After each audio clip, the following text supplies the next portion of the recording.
बहुत स्वागत करता हूं। आप सभी भाई बहनों को गुड इवनिंग, शुभ संध्या। आप स्वस्थ रहें, प्रसन्न रहें, मुस्कुराते रहें, हंसते रहें, जीवन में आगे बढ़ते रहें और भगवान भोलेनाथ संकट की इस घड़ी में हमारे परिवार, हमारे स्वजनों, हमारे सुधीजनों सबको स्वस्थ रखें, सबके कार्य व्यापार को सुचारू ढंग से संपन्न रखें।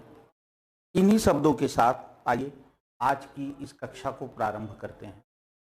दोस्तों देखिए, जैसा कि आप भाई बहन देख पा रहे होंगे, आज हम यहाँ उपस्थित हुए हैं सीटेट पर चर्चा करने के लिए।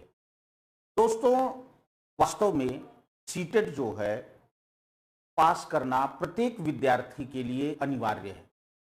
उसका कारण है कि आप यदि यूपी टेट या जो है एच टेट या कोई भी टेट अगर प्रदेश का पास करते हैं तो भाई केवल उस प्रदेश की परीक्षा के लिए ही आप योग्य माने जाएंगे। लेकिन यदि आप सेंट्रल का जो है टेट पास कर लेते हैं, सीटेट पास कर लेते हैं, तो आप जो है प्रत्येक परीक्षा के लिए योग्य माने जाएंगे।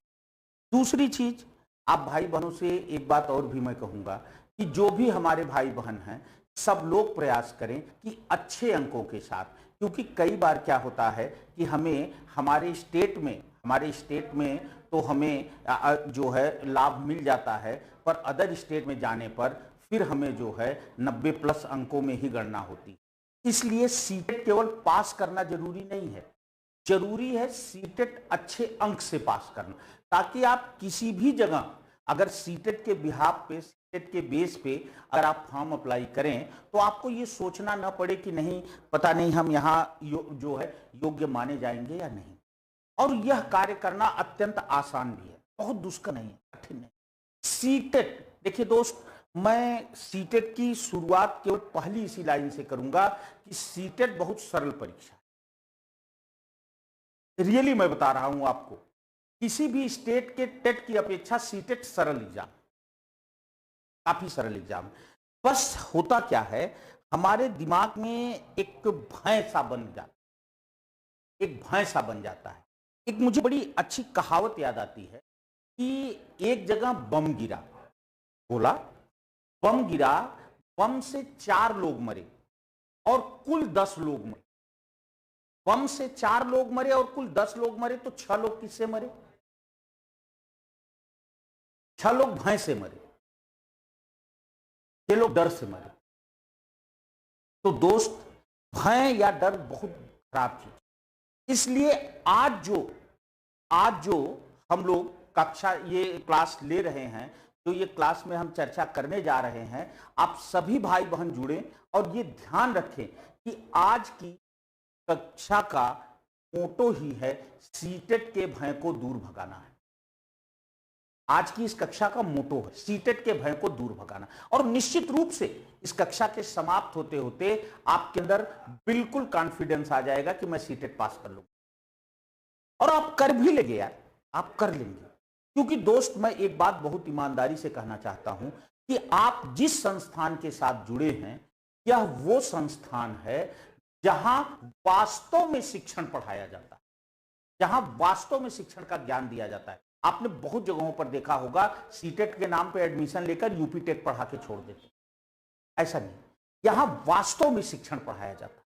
तो इसलिए यहां आपको सीटेट की क्लास, प्रैक्टिस, मैराथन, मतलब ये तमाम चीजें हैं जिनसे आपके अंदर बिल्कुल वो क्वालिटी बिल्ड होगी कि आप बड़े आसानी से सीटेट पास कर लें।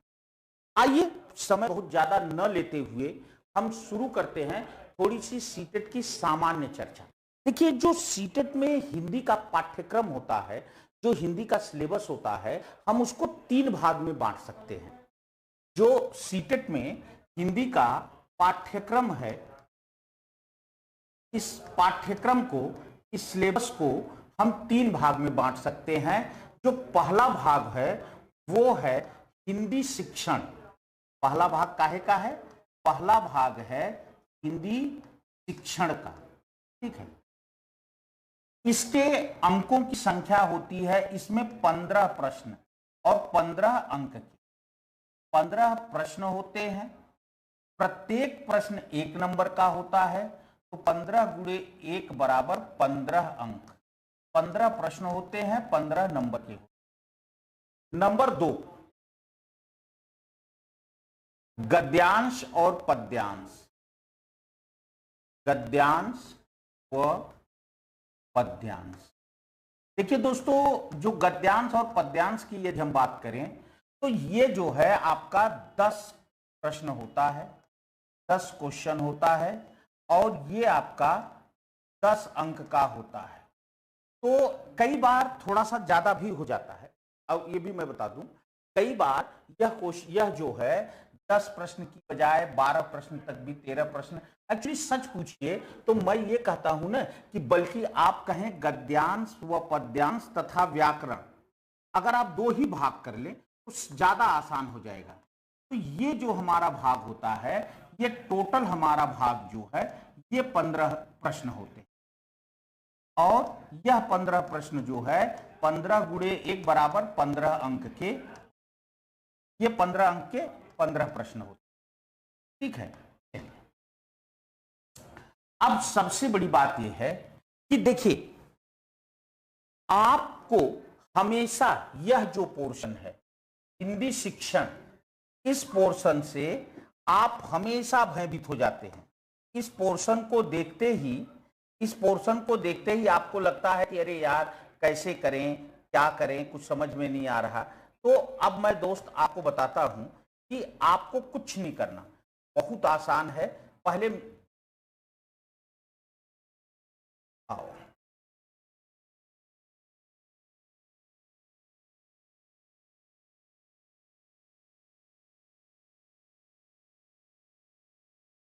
चलिए, तो आप जो है इस चीज को देख रहे हैं कि यहां आपका जो है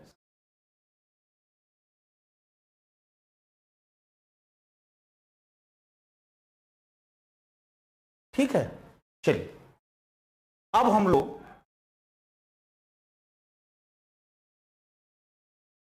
ठीक दिख रहा है आपको स्पष्ट? हाँ दिख रहा है। चलिए, तो अब जो है हम लोग यहां बात करेंगे हिंदी शिक्षण की। देखिए दोस्तों, मैं आपको एक बात बताऊं, गद्यांश और पद्यांश जो होता है इसमें क्या है कि एक गद्यांश होता है और एक पद्यांश होता है। मैं इस चीज की भी चर्चा करूंगा अंत में आपसे।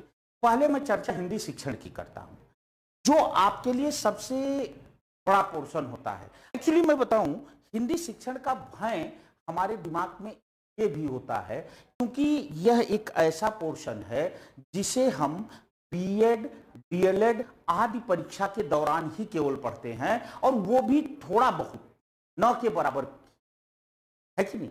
तो जब भी इस पोर्शन को हम देखते हैं तो हमें लगता है कि यार ये चीज हमारी कभी टच में रही नहीं है, इसलिए हमें बड़ा कठिन सा लगता है मामला, और उस चीज से हम बड़ा परेशान सा हो जाते हैं। लेकिन दोस्त, बिल्कुल परेशान नहीं होना है।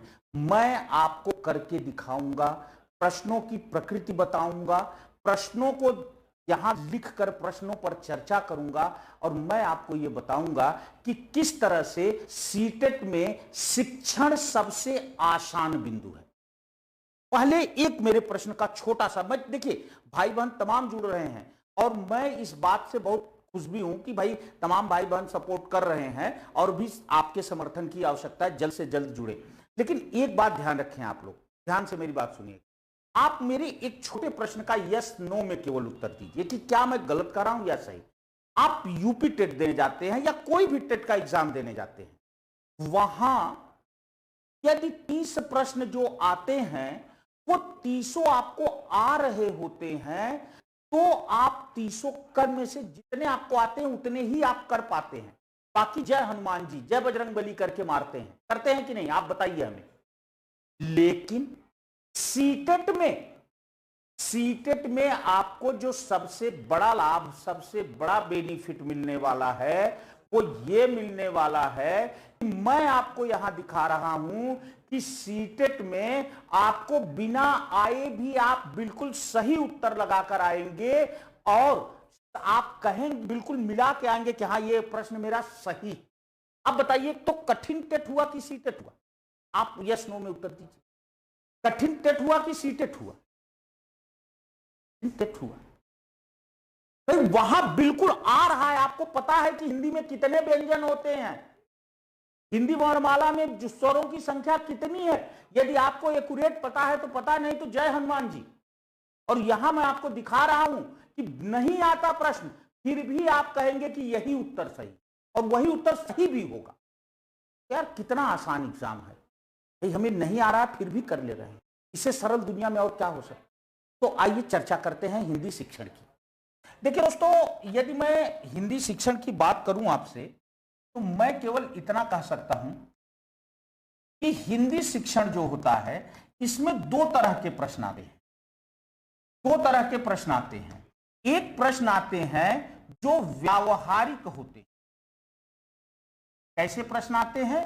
व्यावहारिक प्रश्न आते हैं। भाई एक बात मुझे बताना, आप अध्यापक बनने जा रहे हैं, आप एक टीचर बनने जा रहे हैं, तो भाई क्लासरूम का कुछ तो व्यवहारिक ज्ञान आपके दिमाग में होना चाहिए।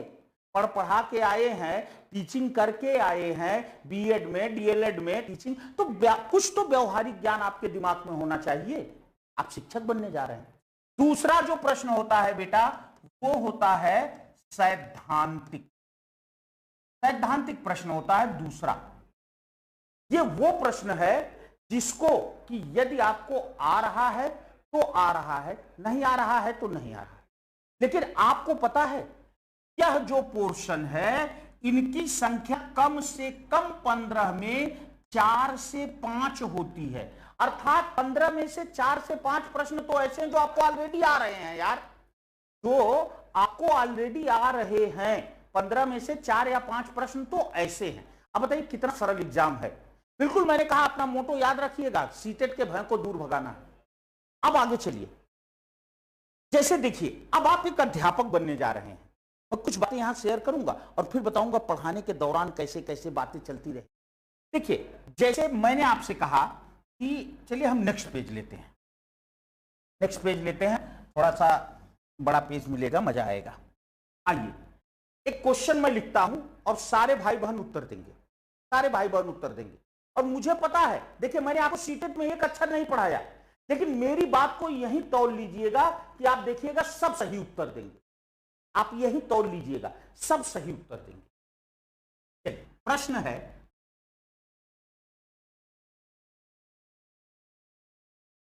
आपकी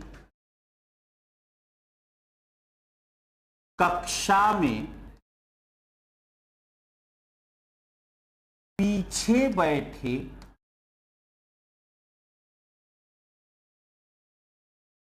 दो विद्यार्थी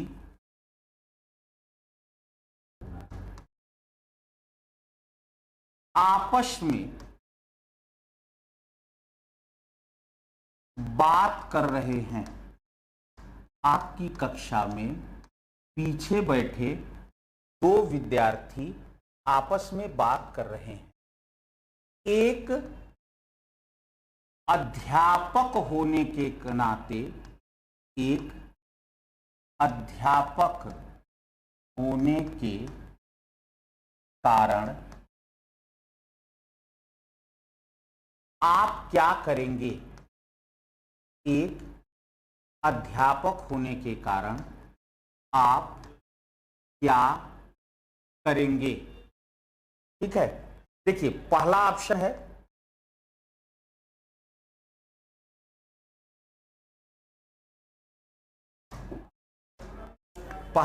है उन्हें, एक मिनट, उन्हें टेबल पर या बेंच पर लिखा रहता है, खड़ा कर देंगे।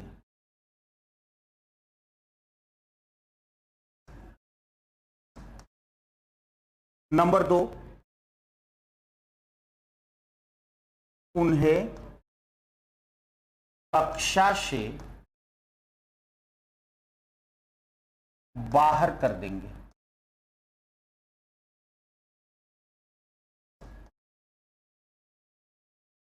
नंबर 3, उनके अभिभावक से शिकायत करेंगे, उनके अभिभावक से शिकायत करेंगे। नंबर 4, अपनी शिक्षण पद्धति में सुधार लाएंगे। चलिए उत्तर दीजिए तो जरा, चलिए फटाफट उत्तर दीजिए। आपके सामने चारों ऑप्शन हैं। क्या कह रहे हैं कि आपकी कक्षा में पीछे बैठे 2 विद्यार्थी बात कर रहे हैं। एक अध्यापक होने के कारण आप क्या करेंगे? क्या उन्हें टेबल पर या बेंच पर खड़ा कर देंगे? क्या उनको कक्षा से बाहर निकाल देंगे? क्या उनके माता पिता से उनकी शिकायत करेंगे? क्या आप अपनी शिक्षण पद्धति को और अधिक सुधारने या प्रभावी बनाने का प्रयास करेंगे? बताइए। देखिए दोस्तों, मैंने आपसे कहा था, आप खुद उत्तर देखिए, आप खुद अपने कमेंट्स देखिए। मैंने आपसे कहा था कि सब लोग, मैंने एक अक्षर नहीं पढ़ाया है, लेकिन मैं देख रहा हूं डी के ऑप्शन सब, डी के ऑप्शन सब। यार अब तो बताओ, सीटेट आसान है कि नहीं आसान है कि नहीं? बिल्कुल डरना नहीं। जब चंद्रा है तो बिल्कुल डरना नहीं, बहुत आसान, सच बता रहा हूं। और बेहतर करेंगे आप लोग यार, बहुत नंबर पाएंगे। चलिए अब देखिए बेटे, सही बात भी है। देखिए अब यहां कुछ बातें मैं आपसे शेयर करूं, 1-2 बातें जो अब आप कहोगे कि सर फिर इस तरह के प्रश्न तो हम खुद से कर लेंगे, इसमें मेरा क्या रोल रहेगा? आप पूछेंगे कि सर इसमें आपकी क्या भूमिका होगी। तो मेरी भूमिका केवल इतनी होगी कि मैं आपको बीच बीच में गाइड करता रहूंगा। गाइड मतलब समझ रहे हैं? जैसे आप एक चीज मुझे बताइए, सबसे मेन गाइडेंस जैसे ही कहता है एक अध्यापक होने के कारण, तुरंत आप खुद को मास्टर मान लेते हैं, और जैसे ही आप खुद को मास्टर मानते हैं धोखा खा जाते हैं। जैसे अब देखिए टेक्निक सीखिए, जैसे ही कहे कि एक अध्यापक होने के कारण, तुरंत आप एक छात्र बन जाइए, कभी प्रश्न गलत नहीं हो। किसी भी प्रश्न में यदि लिखा है एक अध्यापक होने के कारण आप क्या करेंगे, तुरंत आप एक छात्र बन जाएं, और छात्र बनते ही आप देखेंगे आपका प्रश्न कभी भी गलत। क्यों? क्योंकि जब आप मास्टर बनेंगे तो बच्चे में गलती दिखेगी, और जब आप छात्र बनेंगे तो मास्टर में गलती दिखेगी। और एनसीएफ कहता है कि बच्चा गलत नहीं होता, क्योंकि वो तो विद्यार्थी है, छात्र है, बालक है। गलती हमेशा मास्टर में।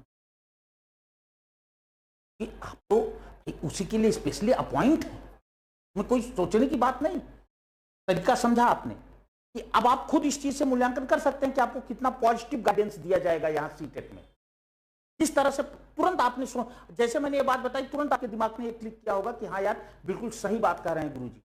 भाई जब आप शिक्षक बनोगे गलती बच्चे में दिखेगी, और जब गलती बच्चे में दिखेगी तो आप एनसीएफ के अगेंस्ट जाओगे, और जब अगेंस्ट जाओगे तो आप गलत हो जाओगे। लेकिन जब आप छात्र बनोगे तो गलती अध्यापक में दिखेगी, और जब गलती अध्यापक में दिखेगी तब आपका उत्तर सही हो जाएगा।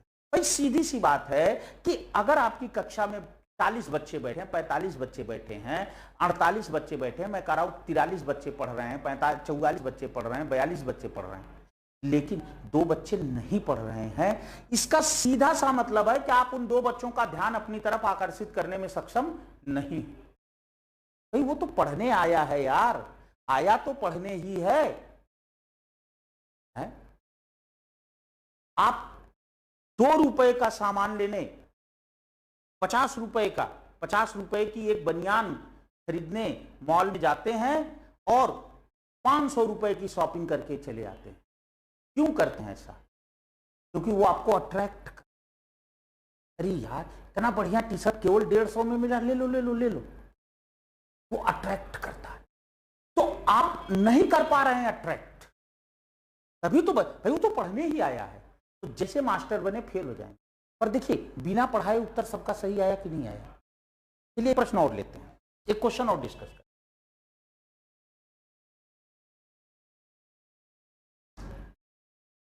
एक बालक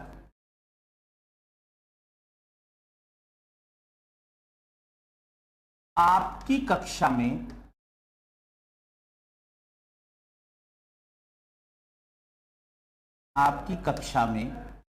प्रतिदिन विलंब से आता है। एक बालक आपकी कक्षा में प्रतिदिन विलंब से आता है। एक अध्यापक होने के नाते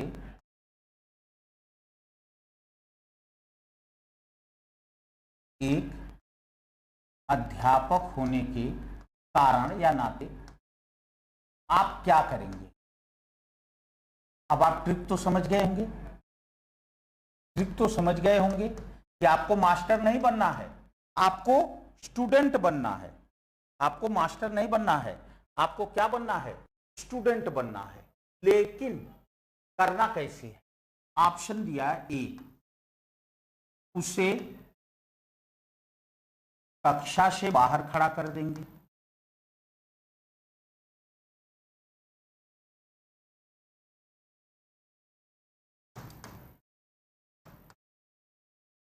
और ये नहीं, ये मत सोचिएगा कि गुरुजी अपने मन से कर रहे हैं। आप देखिए सीटेट के प्रश्न पत्रों को, आपको इस प्रकृति के प्रश्न तमाम मिल जाएंगे सीटेट की परीक्षाओं में पूछे।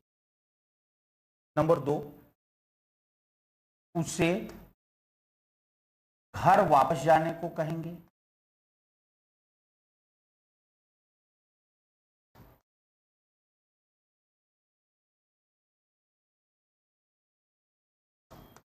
नंबर 3, उसे प्रधानाध्यापक के पास ले जाएंगे। उसे प्रधानाध्यापक के पास ले जाएंगे। नंबर 4,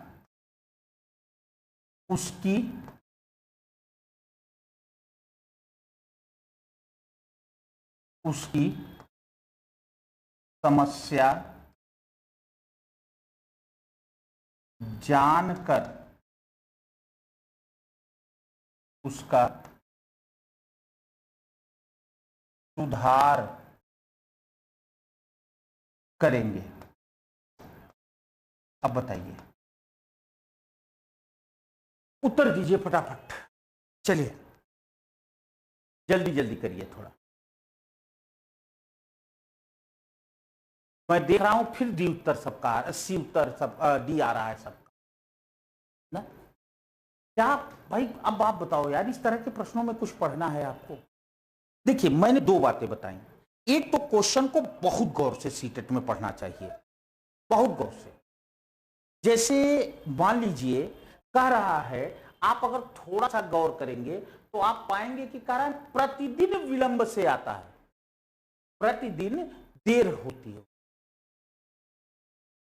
तो भाई सीधी सी बात है कि अगर बच्चा 1 दिन लेट होता है, 2 दिन लेट होता है, तो चलो माना जा सकता है कि किसी कारणवश विलंब से है, लेट है। लेकिन अगर बच्चा रोज लेट हो रहा है, मतलब भाई अब आप अध्यापक नहीं हैं, आप एक छात्र होकर सोचिए कि अगर आपका कोई सहपाठी रोज लेट आ रहा है, का मतलब कुछ ऐसा कारण जरूर है। जैसे हो सकता है कि 10 बजे का विद्यालय हो, उसके घर से विद्यालय की दूरी 10 मिनट हो, उसे 10 बजे अपने बीमार पिता को दवा देनी होती हो और उनको दवा 10 बजे खिलाकर वो घर से वहां से भागता आता हो और 10, 8, 10, 9, 10, 10 पर स्कूल पहुंचता है कि नहीं।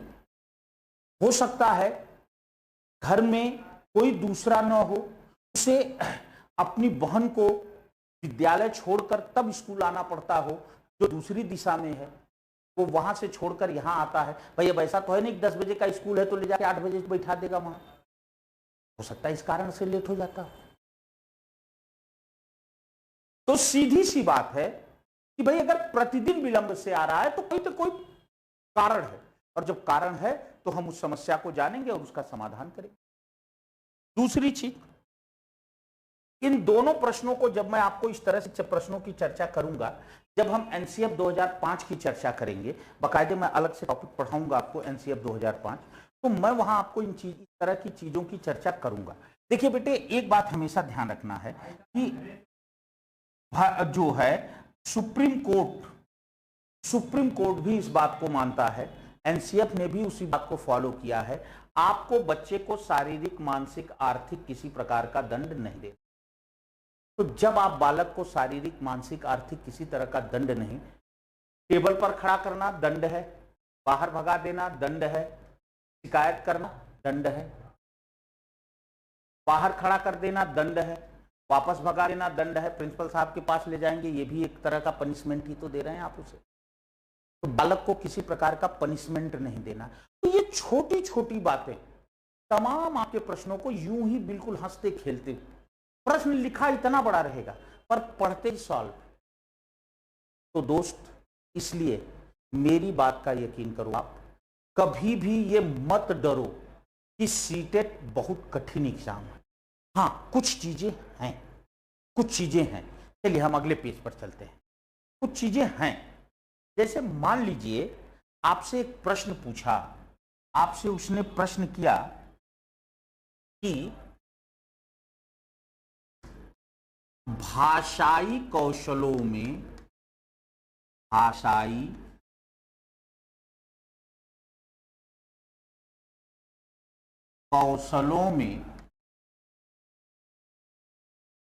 प्रथम कौशल कौन सा है?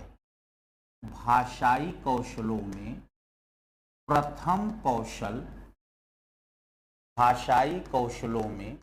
प्रथम कौशल कौन सा है?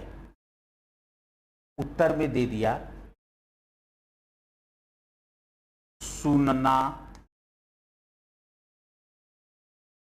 श्रवण कौशल, विकल्प में दे दिया श्रवण कौशल, हाँ बी।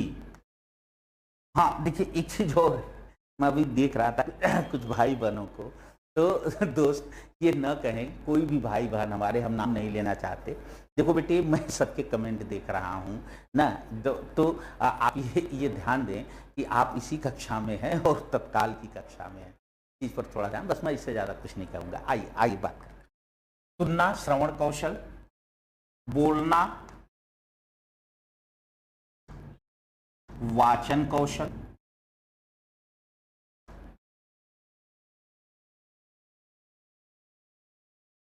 पढ़ना,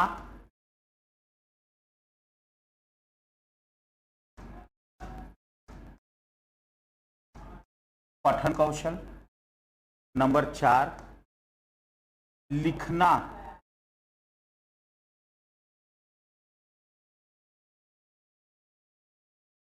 लेखन कौशल। अब देखिए, जैसे यह एक ऐसा प्रश्न है बेटा कि अगर इस प्रश्न में आपको पता होगा भाई भाषाई कौशलों का जो क्रम होता है वो सुबोपली होता है? सुबोपली का मतलब है सु से सुनना, बो से बोलना, प से पढ़ना, ली से लिखना। तो सुनना, बोलना, पढ़ना, लिखना। तो अब इसमें नंबर 1, नंबर 2, नंबर 3, नंबर 4, अब प्रथम पूछ रहा है तो नंबर, तो अब यह एक ऐसा प्रश्न है, यह सैद्धांतिक प्रश्न है कि भाई जब आपको पता होगा, सुबोपली का क्रम आपको पता होगा, तभी आप इस चीज को कर पाएंगे। सही है कि नहीं भाई? जैसे आपसे पूछ लिया कि समाचार पत्र किस तरह की शिक्षण सहायक सामग्री है, श्रव्य है, दृश्य है, दृश्य श्रव्य है, या उपर्युक्त में से कोई नहीं। तो अगर आपको पता होगा कि समाचार पत्र जो है भाई उसको हम देख कर पढ़ते हैं, जैसे हमारी पुस्तक हो गई, समाचार पत्र हो गई, पत्र पत्रिकाएं हो गई, इनको हम देख कर इनसे सीखते हैं, मतलब देख माने पढ़कर, देख कर पढ़ते हैं ना। तो ये क्या है? दृश्य है। श्रव्य माने जिसको हम सुनते हैं जैसे रेडियो वगैरह, और दृश्य श्रव्य जैसे टीवी वगैरह। तो कहने का मतलब है कि जब इन चीजों की आपको जानकारी होगी तभी तो आप इनको कर पाएंगे। तो ये सैद्धांतिक।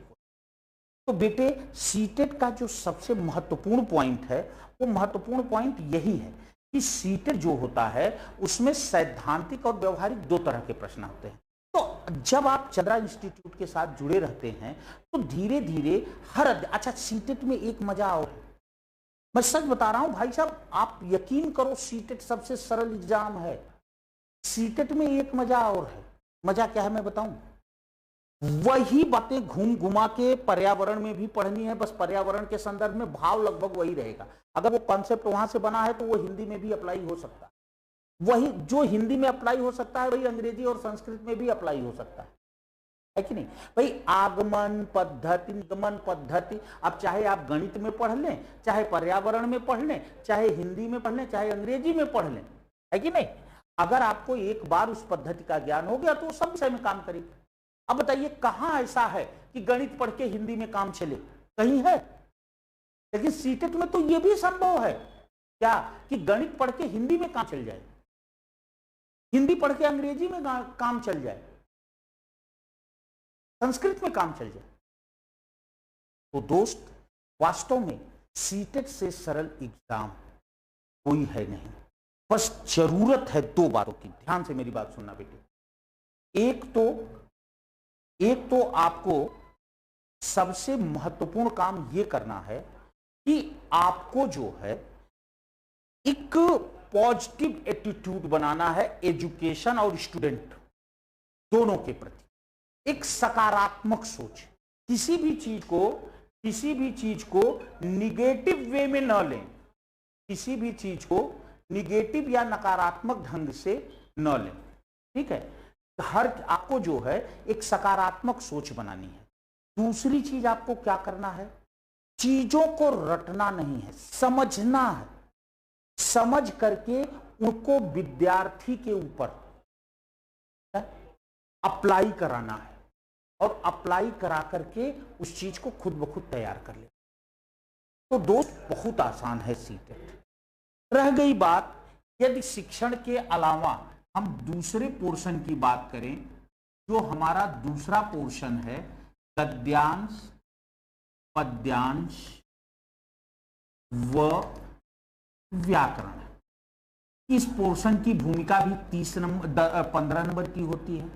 अब सबसे बड़ी बात है बेटा कि देखिए जो है यहां व्याकरण 1-2 प्रश्नों को छोड़ दीजिए तो लगभग इसमें जो है 10 प्रश्न जो होते हैं वो गद्यांश और पद्यांश से होते हैं। इस जो एक मिनट,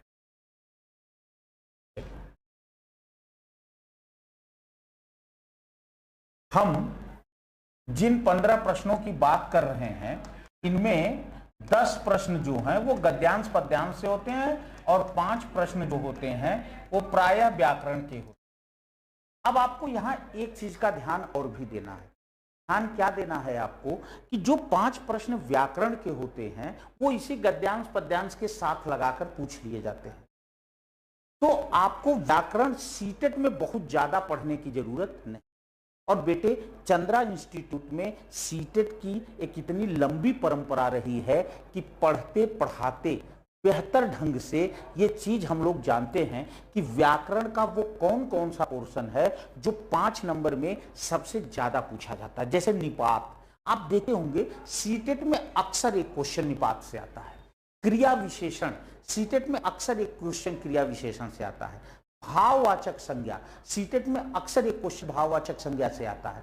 मतलब तमाम ऐसे बिंदु हैं जहां से सीटेट में अक्सर एक प्रश्न आता है।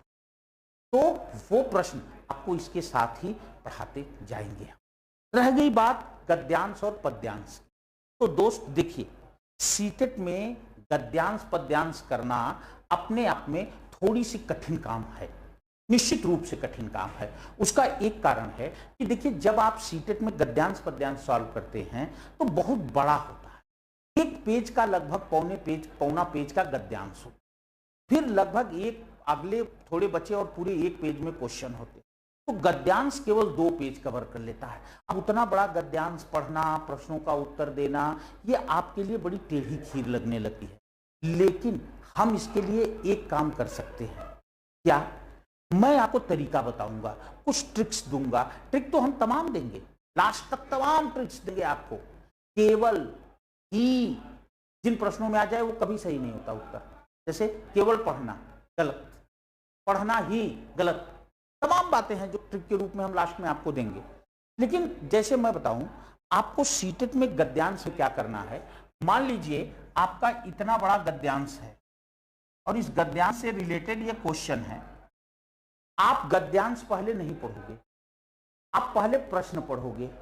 प्रश्न 1 2 3 4 5, इसमें जो व्याकरण का प्रश्न होगा उसे आप पढ़ते समय ही प्रयास करेंगे सॉल्व करने। ओके, या नहीं भी कर रहे हैं तो कोई बात नहीं, यहां क्रॉस लगा दें। मतलब इस प्रश्न को हमें गद्यांश से नहीं लेना है। ओके, अब क्या करिए, 1 2 3 4 5, 5 4 3 2 1, मतलब एक बार ऊपर से नीचे, एक बार नीचे से ऊपर, इस क्रम में आपको पढ़ते जाना है। तो जब आप 2 बार पढ़ेंगे ना तो प्रश्न लगभग आपके दिमाग में बैठ जाएंगे कि कौन कौन से प्रश्न हैं। जब आप गद्यांश पढ़ने लगेंगे, जो शब्द टकरा जाए फटाक से प्रश्न मिला लीजिए। देखिएगा फटाफट एक बार गद्यांश, क्योंकि इतना बड़ा गद्यांश है, एक बार गद्यांश पढ़िए, फिर प्रश्न पढ़िए, फिर गद्यांश पढ़िए, उत्तर दीजिए, तो बहुत समय लग जाएगा। और सीटेट टाइम मैनेजमेंट का एग्जाम है, ये बात अभी मैं आपसे करूंगा, पर पहले इसको सुन लीजिए। तो दोस्त, मैंने आपसे कहा कि आप 1 2 3 4 5, 5 4 3 2 1, फिर गद्यांश पढ़िए फटाफट। अच्छा, एक चीज और है, देखिए कोई भी टीचर, अगर जैसे हम लोग भी अध्यापक हैं, मॉडल पेपर बनाते हैं या बुकलेट आपके लिए तैयार करते हैं, तो एक अध्यापक के कारण हम भी इस बात को समझते हैं मेरे दोस्त, कि आप जानते हैं प्रायः अध्यापक कोई भी हो वो क्या करता है कि पहले प्रश्न का उत्तर पहले मिलेगा, फिर दूसरे का, फिर तीसरे का, फिर चौथे का, फिर पांचवें का। ठीक है, कई बार ऐसा होता है कि हमने 4 प्रश्न बना लिए, 5वां बनाया ही नहीं, तो ऊपर से ही कोई एक लाइन उठा के 5वें प्रश्न में रख दी। कई बार ऐसा होता है, लेकिन हम जो है प्रायः ऐसा ही करते हैं, 1 2 3 4 5। तो ये भी चांसेस ज्यादा होता है कि आपको पहले प्रश्न का उत्तर जल्दी मिलेगा, इसलिए पहले दूसरे प्रश्न को निगाह में रखिए और पढ़ते रहिए। जब दोनों का मिल गया तो तीसरे का रखिए, ऐसे करते रहिए। ठीक है, पद्यांश सीटेट में क्या है बेटे, कि देखिए पद्यांश की अपनी कहानी है, क्योंकि सीटेट में पद्यांश थोड़ा सा कठिन होता है और समस्या ये फंस जाती है कि जो पद्यांश होता है उसका अर्थ नहीं निकाल पाते हैं, तो मैं उसका भी कुछ न कुछ आपको जुगाड़ बताऊंगा।